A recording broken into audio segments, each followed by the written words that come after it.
So we'll be fabricating a first web space orthosis. So first with the pattern, it's difficult to make a pattern for this orthosis. So this is a rough guideline of what it would look like. But we want the orthosis to extend up to the tip of the thumb, go in the first web space, and then extend about to the PIP joint of the index finger.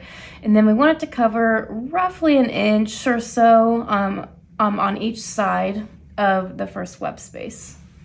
Once your material is ready, you're going to position the patient. So depending on your purpose for fabricating the orthosis, it depends on the position of the thumb. So for this orthosis today, we're going to position the thumb midway between palmar and radial abduction. So we're going to line up the material to the tip of the thumb and to about the base of the PIP joint.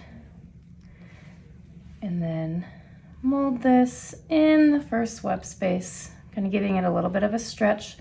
And then you're wanting to kind of pull their first web space open. So whenever you do that, you want to ensure that you're not providing too much torque on the IP joint and the MP joint. So you kind of want to pull more at the base of the MP joint. That way you're not putting too much tension on those other joints. So now I do need to trim it just a little bit. So I'm going to trim kind of at the distal aspect of the thumb and then also round that out.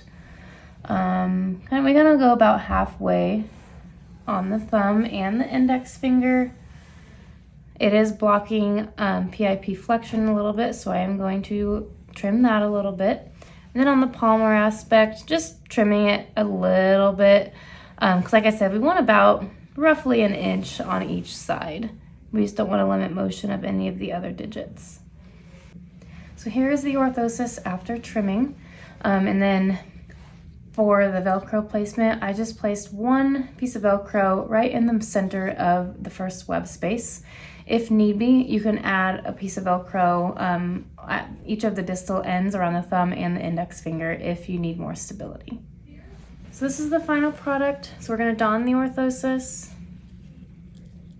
And then the strap, we're going to be wrapping it around the wrist. So we're going to start on the volar aspect of the hand, go ulnarly, wrap it circumferentially around the wrist, and then we're going to come back up on the dorsal aspect of the wrist and attach it to the hook Velcro.